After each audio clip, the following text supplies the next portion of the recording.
अस्सलाम वालेकुम नाजरीन, आप देख रहे हो प्राइम पोस्ट में तौसीफ रहतर और मेरे साथ आज बातचीत करने के लिए मौजूद है सुहेल काजमी साहब, जिन्हें हाल कल ही वक्फ का मेंबर बनाया गया है। तो पहले सर आपका वेलकम करना चाहेंगे। Thank you very much sir.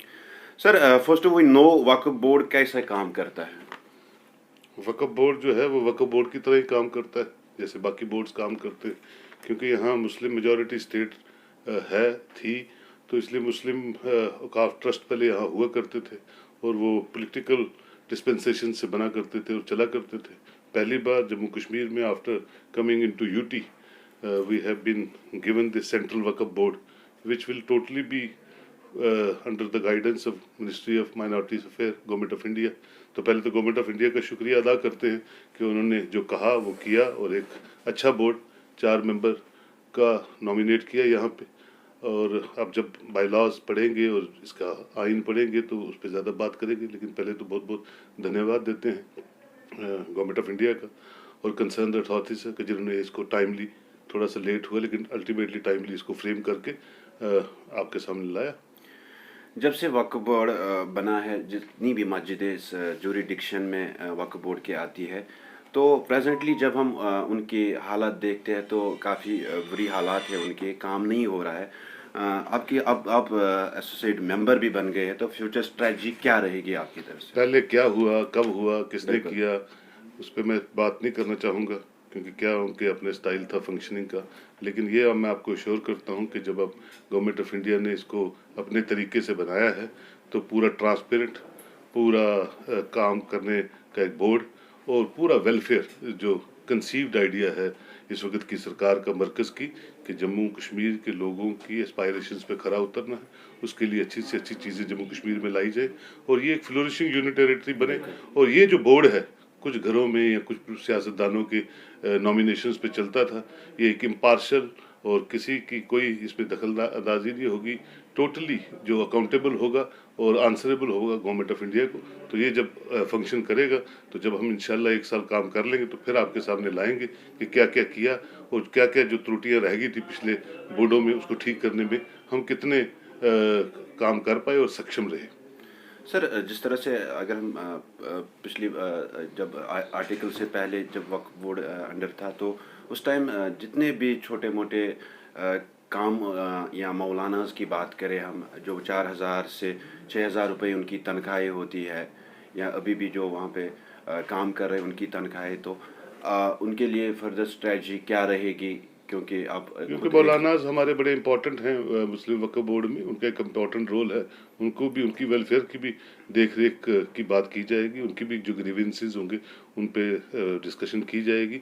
लेकिन अभी फ़िलहाल जब तक हम अच्छी तरह बैठते हैं और इसके पूरे बायलॉज पढ़ते हैं और इसका जो आइन है उसके हिसाब से जो काम करेंगे और किस तरह से इसको एक रेवेन्यू जनरेटिंग बोर्ड भी बनाना है, एम्प्लॉयमेंट भी जनरेट हो, कमर्शियल एस्टेब्लिशमेंट्स भी बने, मॉस्क और कब्रिस्तानों का भी रख रखाव अच्छे ढंग से हो, इलीगल जो इंक्रोच हो रहा था आज तक 70 सालों में वो बंद हो और जो इसका तहफ़्फ़ुज़ है वो किस तरह किया जाए वो हम करने की कोशिश करेंगे। और इंशाल्लाह आप देखेंगे, क्योंकि अब हमें स्टेट गवर्नमेंट पर निर्भर नहीं रहना है, क्योंकि मरकज़ हमारे साथ है, तो जितना भी हम अच्छी चीज़ें मरकज़ को देंगे।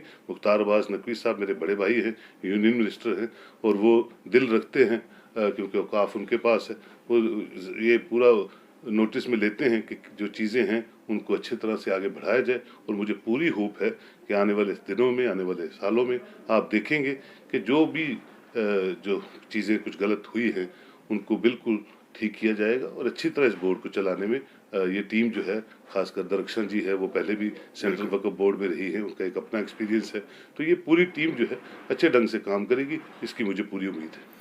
कोविड की वजह से पिछले 2 साल से एजुकेशन पे काफ़ी ज़्यादा इम्पैक्ट पड़ा, और जो अंडर वक्फ जितने भी स्कूल्स आते हैं उनका हाल जब हम देखते हैं तो खस्ता हालत में उनके स्कूल्स भी है, कई जगहों पे बच्चे भी उन स्कूल्स में नहीं है। इस पे स्ट्रेटजी क्या रहेगी वो?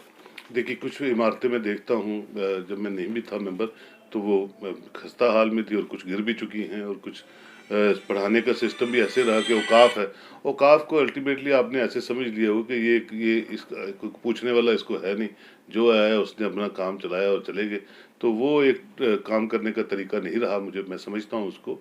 लेकिन ये है दोनों तरफ से जो काम करवाने वाले थे वो भी वैसे थे, काम करने वाले भी वैसे थे। तो अगर आप में थोड़ा सा जज्बा हो काम करने का और अकाउंटेबिलिटी का, तो मैं समझता हूँ बड़े बिगड़े से बिगड़े डिपार्टमेंट ठीक हो जाते हैं।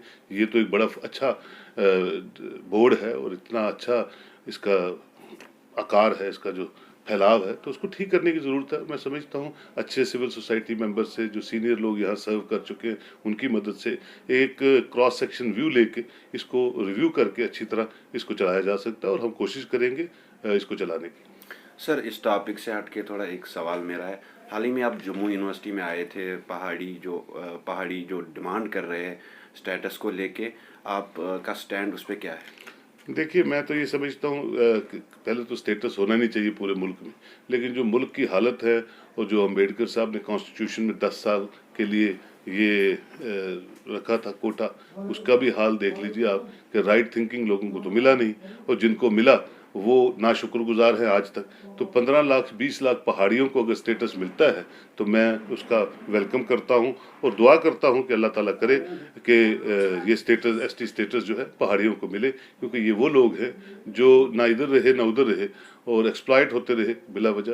तो मुझे लगता है, जहाँ तक मेरी बात होती है, भारतीय जनता पार्टी के प्रेसिडेंट भी थे वहाँ पे, मुश्ताक बुखारी साहब भी थे, और जितने भी लोग दिल्ली से भी हम बात करते हैं, ये स्टेटस जो है पक्का मिलेगा पहाड़ियों को और इंशाल्लाह आने वाले दिनों में ज़रूर मिलेगा, और मुझे लगता है इलेक्शन से पहले भी मिल सकता है। मुझे इसकी पूरी होप है।